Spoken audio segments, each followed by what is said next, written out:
Hi, I'm Alvalyn Lundgrenis, and I'm your instructor for the course. And I wanted to talk about expectations, what you can expect from me, and what is expected of you in the course.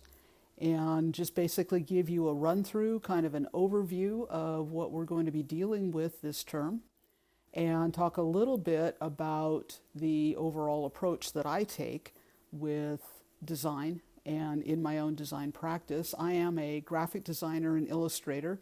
My main focus as a graphic designer is on brand strategy and development. As an illustrator, it's on portraiture and narrative storytelling visually. And so I come to you as an instructor with 30 years, more than 30 years of professional experience in the field as a practicing creative. I am a owner of my own business, my own studio, working with a variety of clients in a variety of sectors.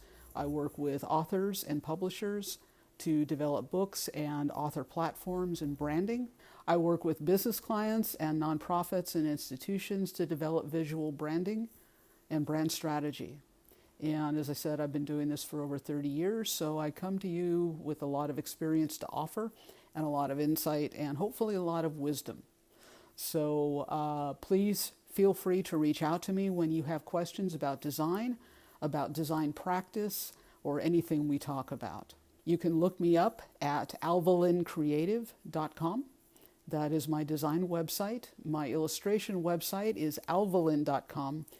And I teach business skills to independent creatives at freelanceroadtrip.com. I also have a podcast that's related to Freelance Road Trip. So feel free to check that out by going to freelanceroadtrip.com/podcast. So this course is a foundational course. It's not specific to any design discipline. We talk about the overall visual language, which is common to all humanity, historically and currently. If you're human, you understand and see your visual field all in the same way. And culture and style and trends and movements basically sit on top of that. So we're going to be talking a lot about designing for humans, designing for people, designing in a way that is attractive and appealing to people. And we're also going to be talking about the function and purpose of design. This is not a class in fine art, although the principles we deal with also pertain to fine art because it's visual language, otherwise known as form language. So we are not going to be dealing specifically with graphic design or interior design or environmental design or web design. We're going to be dealing with the form language by which we communicate. It's a visual language. And form, as we will discover in the first lecture, is all about how something appears visually.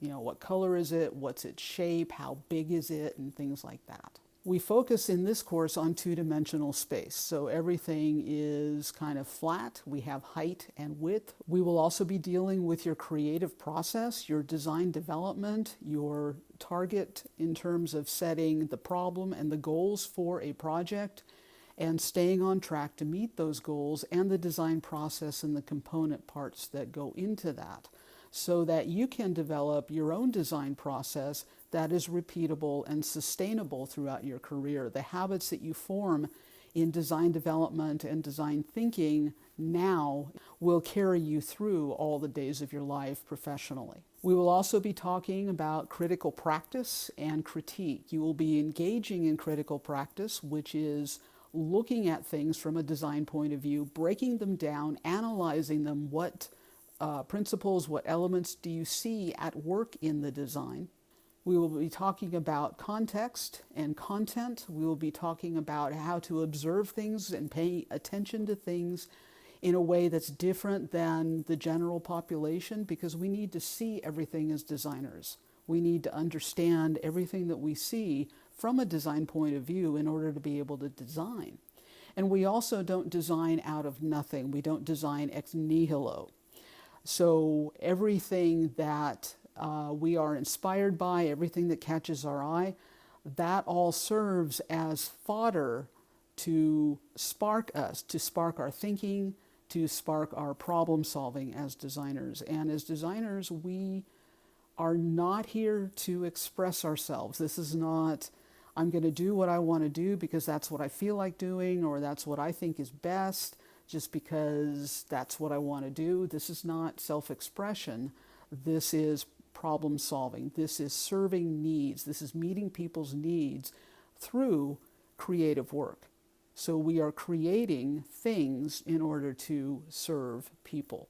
And whether that service is an actual functional space, or it's a garment, or it's a website, or a piece of visual communication, we design to serve. We use the form language to serve. And that's the main difference between design and fine art. We'll talk about this a little bit more in the first lecture. So my goals for you are to develop your design thinking ability, which is creative problem solving. Design thinking has been a big trend in business for a lot of years, and basically it involves identifying the need and working towards solving that need. And it involves testing and trial and error, and sometimes falling on your face. It involves craftsmanship, it involves thinking, it involves analysis, and it also involves a lot of creative effort. We'll be looking at what the elements and principles of design are in order to be able to apply them in a design problem. So we're definitely looking at the form of something, and we're looking at the function of something.